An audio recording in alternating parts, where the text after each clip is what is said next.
the golden moment really, because during year 12 you've been burdened by course deadlines, homework, exams, but now in the summer you've got the chance to just focus on your super-curricular trajectory, and it's very important to choose the trajectory well.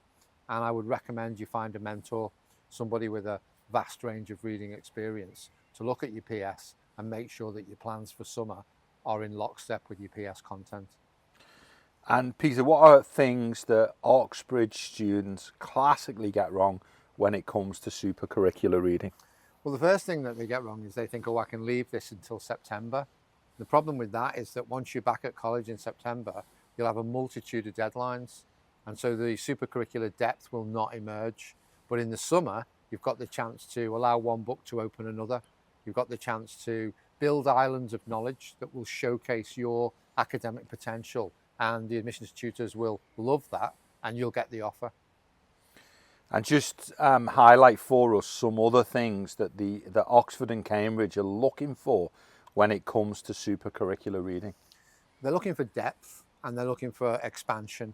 So expansion beyond the specification of your A-level subjects and movement towards the depth that they'll expect you to study at once you're on the course at Oxford or Cambridge.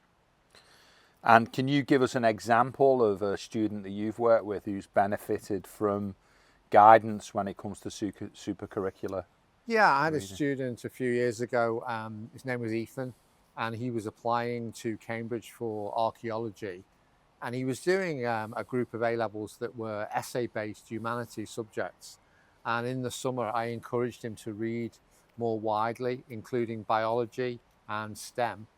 And when he got to his interview, they gave him a piece of paper and they said, we'd like you to write for half an hour on the usages of STEM within archaeology. And it was a great moment because he didn't have the best GCSE profile in the world, but what he wrote was so compelling that they made him an offer. And in getting supercurricular reading right, is there a time-saving opportunity here? Well, the time saving comes from working with the mentor. So you might have many ideas about how best to spend your summer, but the mentor will be able to point you in the direction of individual books or individual chapters, certainly in the direction of individual secondhand bookshops. So the path that you end up on is optimized, and the value per hour that you extract from your supercurricular reading in terms of performing later at an optimal level at interview will be maximized. And can you speak to us a little bit about how the personal statement interacts with the supercurricular reading?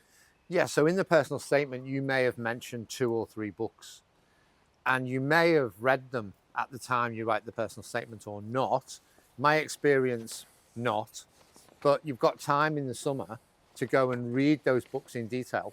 Perhaps not just read the books, but also read the other books written by the same author. And then maybe look for a new author that you haven't discovered before, but that builds a bridge between 2 of the authors or books that you've mentioned in your personal statement. So the building of islands of knowledge with great depth, it's iterative. You need to go over and over the same area till you can speak in a compelling manner about it.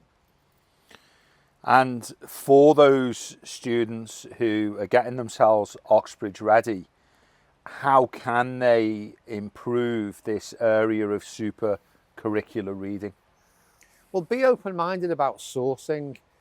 Students get quite used to being spoon-fed, particularly through year 10, year 11 with GCSE.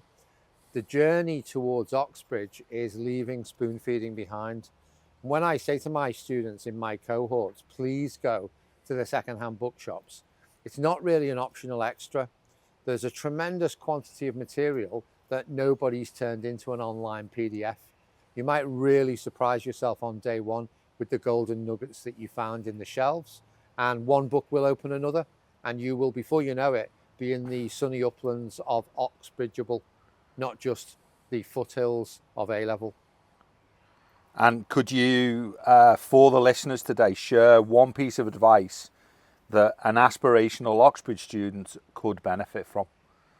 Yeah, think in terms of having 6 EPQs. About 30% of A-level students do an extended project qualification, and the level of knowledge you will get to doing that is sufficient to hold your ground with Oxbridge interviewers.